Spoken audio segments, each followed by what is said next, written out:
রাজ্যে সরকারের পরিবর্তন হয়েছে। এই মতাবস্থায় আমাদের রাজ্য বোর্ডের সিলেবাসে এমন কিছু কিছু জিনিস আছে যেগুলি কিন্তু আগামী দিনে সিলেবাসে পরিবর্তনের দিকে ইঙ্গিত করছে এবং সিলেবাসের পরিবর্তন হবে। পাশাপাশি আজকে জানাবো যে রেজাল্টে অর্থাৎ মাধ্যমিক উচ্চ মাধ্যমিকের রেজাল্টে কি এর কোনো প্রভাব পড়তে পারে। তার পাশাপাশি রাজ্যে এর আগে যে সকল স্কলারশিপগুলি বা যেরকম ট্যাবের টাকা দেওয়ার তরুণের স্বপ্ন প্রকল্প, এগুলো কি চালু থাকবে, আজ ভিডিওতে সম্পূর্ণ তথ্য তোমাদের দিয়ে দেবো। তাই অনুরোধ থাকবে ভিডিওটি প্রথম থেকে শেষ পর্যন্ত দেখার জন্য। প্রথমেই আগে আলোচনা করি যে সিলেবাসের কি বদল হতে পারে।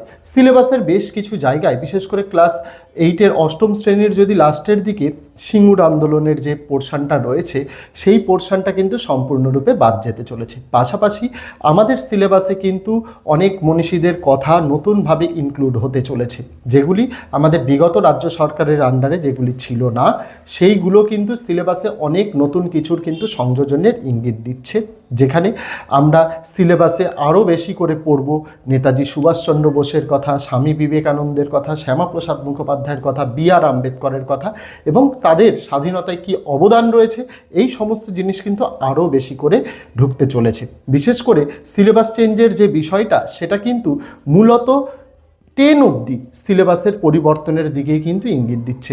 11-12-এ আপাতত সিলেবাস যেহেতু এই 1-1.5 বছর আগে বা 2 বছর আগে পরিবর্তন হয়েছিল, তাই 11-12-এর সিলেবাসে কোনো রকম পরিবর্তনের সম্ভাবনা না থাকলেও ক্লাস 10 পর্যন্ত সিলেবাসে যে একটা বড়সড় পরিবর্তন আগামী শিক্ষাবর্ষ থেকে আসতে চলেছে, এটা কিন্তু আর বলার কোনো বাকি নেই। তার কারণ আবারও বলছি, সিলেবাস কমিটিকে কিন্তু নতুন করে আবার সাজানো হবে। সিলেবাস কমিটিকে বলা হবে যে কোন পোর্শনগুলো তাদের বাদ দিতে হবে এবং কি নতুন সংযোজন করতে হবে, সম্পূর্ণটাই কিন্তু সিলেবাস কমিটিকে বলে দেওয়া হবে।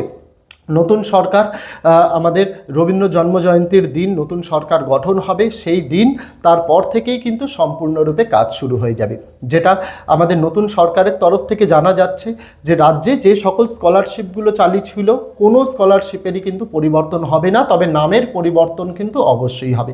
Swami Vivekananda merit cum means scholarship, ওই স্কলারশিপ কিন্তু ওই রকমই থাকবে।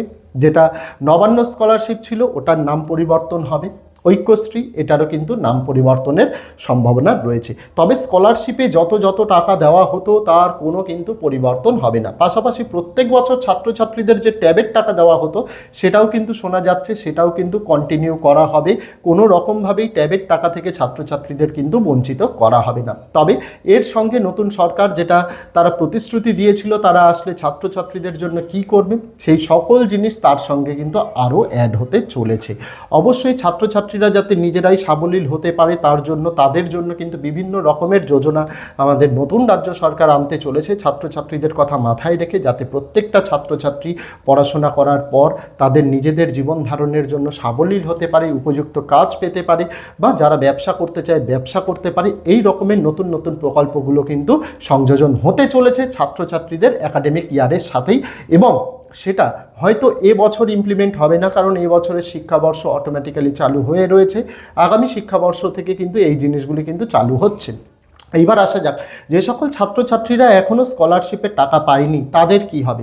তাদের স্কলারশিপের টাকাটা পেতে আগে যে টাইমে পাওয়ার কথা ছিল, হয়তো তার থেকে আরও 1 মাস সময় বেশি লাগতে পারে। তার কারণ হচ্ছে নতুন সরকার শাসনভার গ্রহণ করবে, তারপরে সমস্ত জিনিসগুলি পুরোটা একবার স্ক্রুটিনি করবে, স্ক্রুটিনি করে তারপরে কিন্তু ফান্ড রিলিজ করা হবে। তবে যে সকল ছাত্রছাত্রীরা স্কলারশিপের আবেদন করেছিল, অবশ্যই তারা স্কলারশিপের টাকা পাবে, এতে কিন্তু কোনো ভুল নেই।